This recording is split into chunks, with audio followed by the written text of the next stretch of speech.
Olha, diante desse triste recorde nacional de mortes, Minas Gerais inicia uma fase bem mais dura em relação às restrições contra a pandemia. Para entender sobre essas mudanças da chamada onda roxa para os 853 municípios mineiros, a gente conversa agora, gentilmente nos atendendo, governador de Minas Gerais, Romeu Zema. Tudo bem, governador? Bem-vindo mais uma vez aqui à Jovem Pan. Bom dia, Tiago. É um prazer estar aí com vocês. Mais uma vez, espero poder contribuir nesse momento tão triste, tão difícil que todos nós estamos vivendo. Claro. Governador, eu acompanhei a fala do senhor ontem, o senhor elevou um pouco o tom, falando que a pessoa que vai para a rua e se aglomera é uma pessoa ligada a assassinato, enfim. O senhor elevou o tom e realmente a situação é dramática. Eu pergunto, como gestor, governador, o que é possível fazer num momento como esse, quando as previsões são as mais sombrias possíveis, não só no estado que o senhor comanda, mas também em outras partes do Brasil? Tiago, realmente, talvez eu, no calor do momento, usei um termo que expressasse essa indignação, porque quando você vê pessoas aguardando um leito de UTI para poder sobreviver e recebe simultaneamente relatos da Polícia Militar de que está havendo festas, aglomerações, sem nenhuma justificativa para tal, isso realmente te causa uma indignação muito grande. E talvez eu, naquele momento ali, usei um termo que não sei se é o mais ou não adequado, mas que eu tenho certeza, a opinião de boa parte dos mineiros que hoje tem algum amigo, tem alguma pessoa na fila de espera aguardando por atendimento médico. O nosso sistema de saúde já está em colapso há alguns dias e não há atendimento para todos aqueles que procuram. Então, essa conscientização, essa necessidade das pessoas entenderem que pequenas mudanças na sua forma de agir pode salvar vidas é importantíssimo. Então, é isso que, como governador do estado, eu solicito a todos os mineiros. E lembro que a situação no Brasil não é diferente. Ontem nós tivemos um número monstruoso de mortes e muito provavelmente hoje, amanhã, esse número deve inclusive piorar, superando a triste barreira dos 3.000 óbitos por dia. E cada pessoa que deixa de fazer um pouco de esforço no sentido do isolamento é uma pessoa que está colocando a vida dos outros em risco, porque não há mais sistema de saúde que comporte a quantidade de pessoas que tem demandado. O sistema de saúde no Brasil praticamente dobrou de tamanho nesse um ano de pandemia, foi o que aconteceu em Minas Gerais, mas não existem mais profissionais de saúde disponíveis para dar atendimento. Não adianta ter respirador, não adianta ter leitos de UTIs, porque não existem mais médicos especializados em UTIs para atender aqueles que precisam. Então, é um momento que as pessoas precisam compreender a importância das suas atitudes, inclusive as pequenas. Governador, agora a pergunta de Brasília, José Maria Trindade. Zé Maria. Governador, muito bom dia. Uma vez eu escutei uma frase de um construtor que me marcou muito. Ele disse que na construção, quando alguém dá a ordem, vamos parar a obra, que é um desacerto, uma tragédia. São empregos que se perdem, são desgastes, prejuízos financeiros, a manutenção de uma obra parada, que não fica barato, e a retomada depois, se houver a retomada, fica muito oneroso. E eu imagino a decisão de dar essa ordem. Vamos parar um estado do tamanho de Minas Gerais. Minha pergunta para o senhor é sobre as repercussões. Como estão sendo as reações aí no seu estado, governador? Bom dia, Zé Maria. É lógico, Zé Maria, que sempre há grupos, pessoas contrárias a esse tipo de medida. Mas nós sempre estivemos abertos. Nós temos aqui o Comitê Extraordinário Covid, do qual participa o Ministério Público, o Tribunal de Justiça, a Assembleia Legislativa, o Tribunal Regional do Trabalho, o Tribunal de Contas. Eu nunca agi sozinho. Eu sempre escuto, compartilho com as partes envolvidas, inclusive com o setor produtivo, a FIENG, a Federação Nacional do Comércio, o CDL aqui de Minas Gerais, a FEComércio, todos participam e são avisados de antemão como está a situação e para onde nós estamos caminhando. Com toda certeza, isso deixa as pessoas cientes do que está por vir, acabam tendo condição de comunicar os seus associados, mas eu sei que uma situação como esta gera impacto negativo na vida de muitas pessoas, que muitas vezes dependem de sair de casa para poder trazer o sustento. Mas a nossa prioridade, tem de ficar claro, é salvar vidas. Se nós continuássemos como estávamos caminhando, nós íamos ter aqui cenas de horror. Pessoas sem atendimento médico gritando na rua, implorando por atendimento e o Estado sem condição de fazer nada. Então, o que nós estamos fazendo aqui, eu quero deixar muito claro, é o menos pior. Hora nenhuma eu estou me gabando de ter tomado uma grande decisão. O que eu estou fazendo é o necessário para salvarmos vidas neste momento e não fazendo algo que é para o bem do povo em geral, é para salvar vidas. Estou impactando negativamente a vida das pessoas, eu venho do setor privado, compreendo isso muito, mas a prioridade é nós mantermos o sistema hospitalar em condição de atender aqueles que precisam. Caso contrário, nós vamos ter efeitos colaterais muito maior do que com essa medida que adotamos esta semana. Sim, e como funciona então a partir de hoje no estado de Minas Gerais a fase roxa, governador? Qual a diferença entre a fase anterior e o possível lockdown e do que depende o estado para sair dessa situação? O senhor tem ideia quantos dias deve ficar? Nós decretamos a fase roxa com duração de 15 dias, então ela inicia amanhã em todo o estado, quinta-feira, e vai estar terminando coincidentemente na sexta-feira da Paixão, na Semana Santa.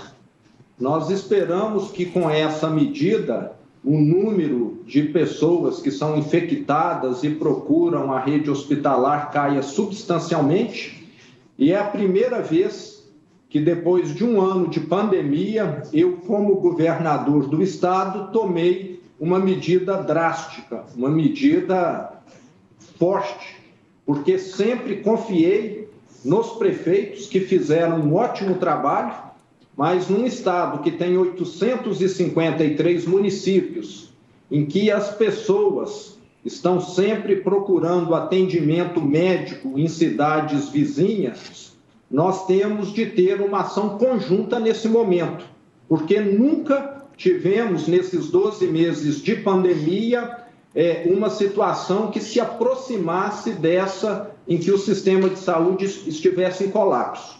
Então, por 15 dias, todos os prefeitos do estado estão subordinados a essa decisão que nós aqui, governo do estado, tomamos, que é a onda roxa, que restringe a mobilidade, que faz com que as pessoas só possam estar saindo de casa para atividades essenciais. Chegamos no limite, não há como mais nós conduzirmos essa questão do atendimento na saúde, mantê-lo suportável caso não tenhamos esse tipo de medida. Governador Romeu Zema, agora a pergunta de Paulo Figueiredo. Bom dia, governador. Realmente há uma distinção grande entre festas e trabalho, né? A gente está falando de pessoas que estão impossibilitadas de trabalhar. O senhor tem uma carreira absolutamente admirável na iniciativa privada e foi um dos últimos governadores a adotar lockdown, sempre foi adotou essas políticas com bastante parcimônia. Mas de lá para cá nós tivemos algum avanço no conhecimento científico sobre o assunto, né? O próprio Dr. Peter Nabarro, da Organização Mundial de Saúde, condenou os lockdowns, disse que são medidas inefetivas e que causam pobreza. Nós tivemos o estudo do Jornal Europeu de Investigação Clínica em janeiro, que também atestou que lockdowns não surtem efeitos, e agora o estudo da Nature, na semana passada, que também mostrou que não há correlação entre o lockdown e a redução do número de mortes. A pergunta que eu tenho para fazer para o senhor é o seguinte: além desse comitê que o senhor formou aí com gente que Ministério do Trabalho, não sei o quê, pergunta para o senhor, teve algum embasamento nessa medida ou ela é simplesmente uma medida desesperada, justificada diante da situação, mas desesperada para tentar fazer alguma coisa? Não, nós temos aqui técnicos na área de saúde, na nossa secretaria, que têm acompanhado. Eu quero lembrar, realmente, conheço esses estudos, acredito nos mesmos, mas nós temos estudos e ações concretas mundo afora, inclusive de países desenvolvidos, né? Citando aqui agora, especialmente a Inglaterra, a Alemanha, onde, com certeza, essas medidas de restrição de circulação não foram adotadas por mero achismo. Com toda certeza, também, esses países adotaram porque encontraram dados que mostram que funcionam. Eu vejo que, nesse momento em que nós estamos lidando com o vírus há apenas um ano, ainda não há opiniões concretas, confiáveis, tanto num sentido quanto em outro sentido, daquilo que é melhor fazer. Mas eu posso dizer, e os números já começam a provar em algumas regiões do Brasil, que aquelas cidades, aquelas regiões que adotaram essa restrição de circulação já começaram a ter números melhores. E aqui em Minas Gerais, que nesse momento nós temos 200 pessoas aguardando UTI, eu vejo que qualquer tipo de sacrifício vale em nome das vidas humanas. Nós não estamos mais falando em evitar o colapso, nós já estamos no colapso.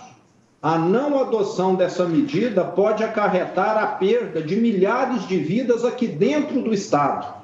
Então, seria uma irresponsabilidade minha não adotar uma medida mais forte como essa e daqui uma semana nós termos aqui 1.000 óbitos por dia no Estado. Com toda certeza, o reflexo psicológico disso, o reflexo na vida das pessoas, talvez teria um impacto maior do que essa restrição de circulação. Então, é algo realmente que ainda vai ser analisado, estudado. Eu vejo que as conclusões só sairão daqui a alguns anos. Muito ainda há para se descobrir sobre o vírus, inclusive essa segunda cepa, eu conversando com pessoas do sistema de saúde, falando que ela atinge mais pessoas mais jovens. Então, parece que nós estamos no meio de um furacão e fica muito difícil de tirar uma foto do que realmente está acontecendo. Mas vamos ter, eu confio muito na ciência, conclusões que vão contribuir muito no futuro. Mas, no momento, nós ainda temos, eu reconheço, e acho que quem fala que não existe ignorância sobre o tema está subestimando algo que é tão complexo. Mas, governador, então, o senhor deu o exemplo aqui da Inglaterra, do Reino Unido, que de fato está adotando um lockdown severo há vários meses e tem um número de mortes por milhão muito parecido com o Brasil.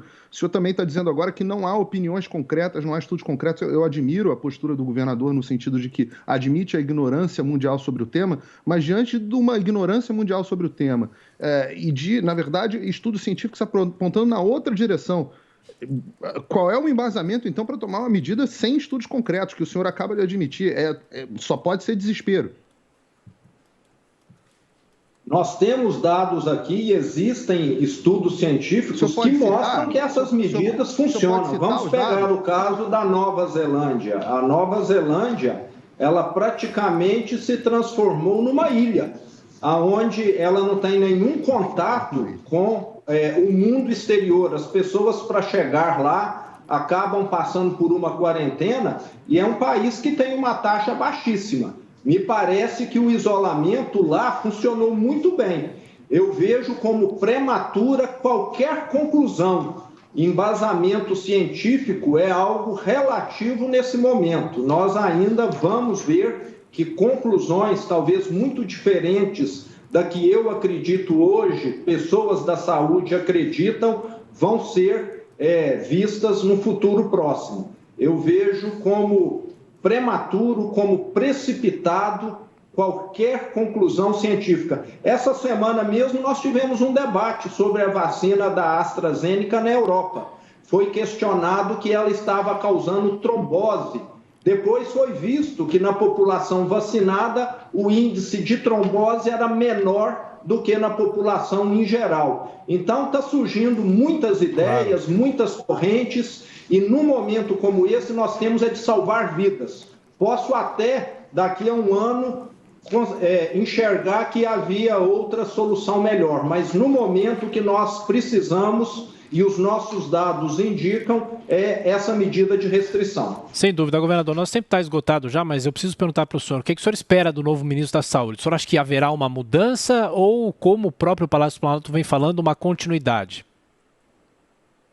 Eu espero que o ministro de Saúde, até pela formação dele, que é uma formação na área, venha a exercer a função dele com autonomia. Eu não sou médico e Minas Gerais tem tido uma taxa de óbito muito inferior à do Brasil. Se o Brasil tivesse o mesmo número de Minas, o Brasil teria tido 74 mil óbitos a menos.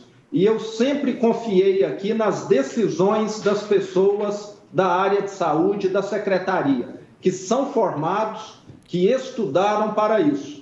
Eu vejo que nós precisamos confiar mais na ciência e menos no achismo. É isso que eu espero do novo ministro. Governador de Minas Gerais, Romeu Zema, mais uma vez obrigado pela atenção, pela gentileza, e estamos torcendo para que essa situação se reverta. Um abraço. Bom dia, um abraço.